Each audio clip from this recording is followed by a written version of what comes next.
Hi, my name is Rashida Virgo from Virgo Boxing News. Well done in your defeat today.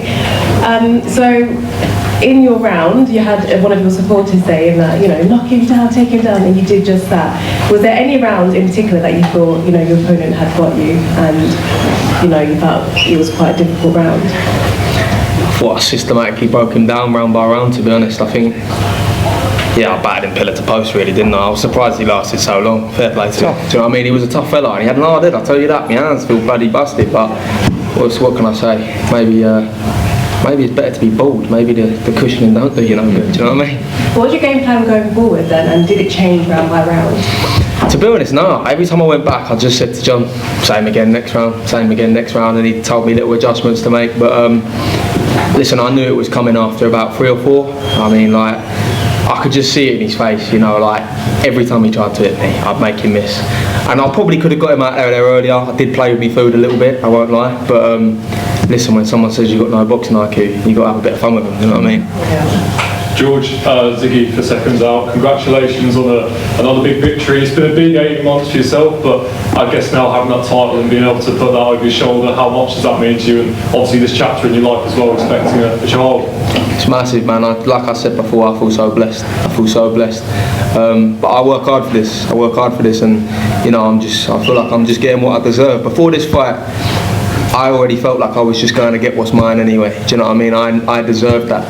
I feel like I work so hard that it's unreasonable that I don't achieve what I want to achieve. So I know this sounds mad, but I just expect it. I expect it of myself, it feels good, but now I'm just like, what's next? Eddie, also on George as well, someone who's been with you since debut now, with George stepping up the levels every time, and obviously being Commonwealth, British, and then now European champion.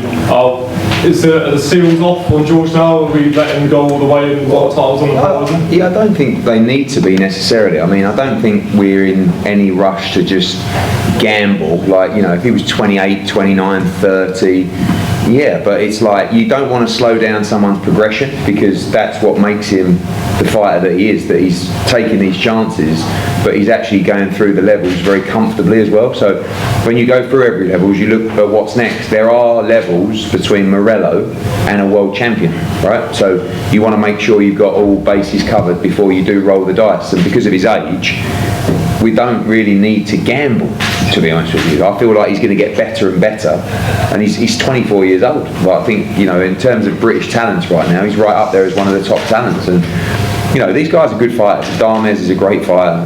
Lara is a very good fighter. I know he's getting on. Denzel Bentley, great fighter as well. That's a tremendous fight. So there's some really, really big fights at 160. I don't feel the need to rush, but I also don't want to slow down his progression, because he seems to thrive off that as well. George, see mate. How hard was it to put behind West Ham's result before you got in? Oh mate, don't honestly. I'm sitting in the reception at Stratford and someone's like, they 1-0 up 7 minutes in. I'm like, you're taking them in. But listen, I knew it couldn't be a double bad day for us, so I had to put things right. And mate, let's hope we don't stay in the championship another season, let's put it that way. It's been a terrible start, hasn't it? But hopefully I put things right for the West Ham fans that walked over. Well, one thing that might have gone under the radar tonight, your trainer Tony wasn't here. Obviously John did an excellent trainer, but how hard was it to not have Tony here with you? Yeah, listen, it was difficult, but at the end of the day, I'm a fighter, I'm the one that's getting in there. I'm the one that has to make the decisions. And listen, if you can only win because your coach is in your corner, how good of a fighter are you? I need to be able to make the adaptation. I need to be able to do what's right, So listen, it was gutting, but at the end of the day, I had a job to do and I got it done. And Morello seemed to think that the only way I was where I'm at is because of Tony. So hopefully I'll put things right in a lot of people's minds today that, listen, Tony's helped me along the way, but I'm a great fighter in my own self.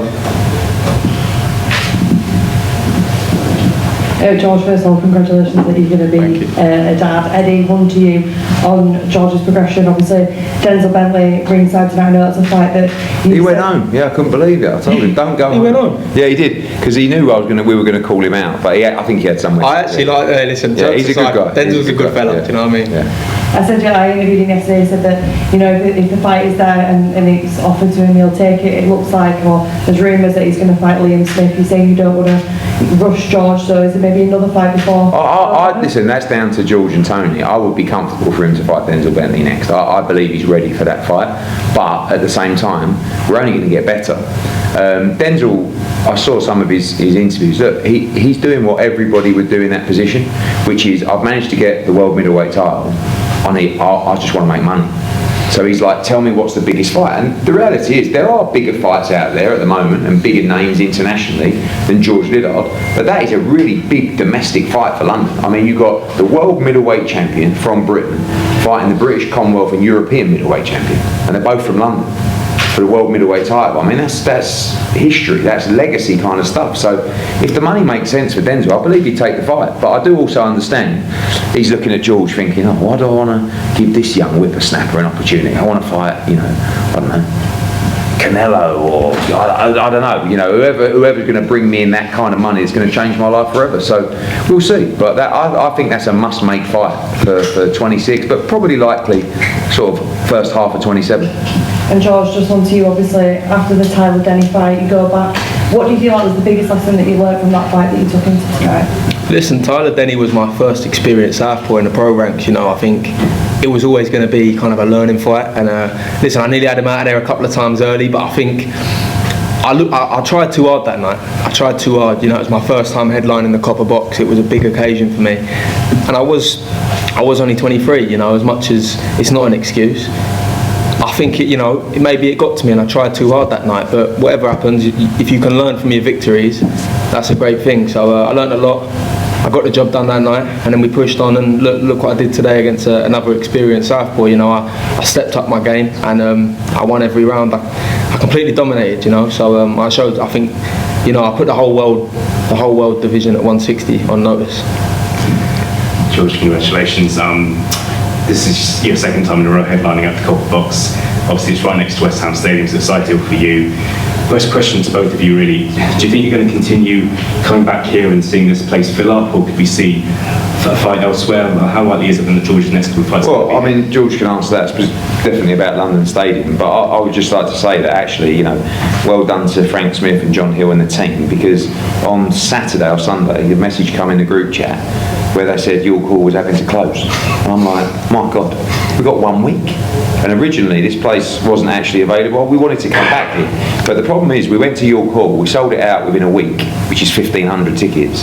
Then you're moving into the Copper Box. Then we sold quite a few more tickets in the week that we had. And actually it was a great crowd and great atmosphere considering tonight. So George has got the ability and the following to keep coming back. This is a really good home for him, actually. And I'll let him talk about his dreams of the London Stadium. I mean, that's a big jump, and it's a big stadium, and it would have to be a mega fight to do it, but why not? I mean, that's your dream, isn't it? 100%. I want to headline London Stadium. Listen, at the end of the day, I appreciate just getting to box here at the minute, and I think we need to fill this a good couple more times first, but I see no reason why we get a big old fight against some Mexican or American and we fill up London Stadium. If I'm fighting at London Stadium, I want it to be the toughest fight of my life. I want to go in there and know that I'm going to have to put on the best performance of my life to get the job done. So yeah. Sad to say, I did just want to touch on the logistical problem that we've had, that Eddie touched on there. If the Copper Box wasn't available tonight, would there have been no show? Where would you have gone? Do you know what? It was a mad sort of, again, Frank, those guys done, and the way they made it all look tonight was great as well. It was a decent crowd considering. We phoned the Brentwood Centre, right, which is actually a nice little venue. It's bigger than York Hall, but it's not logistically. It's difficult for the TV and stuff like that. Wasn't available.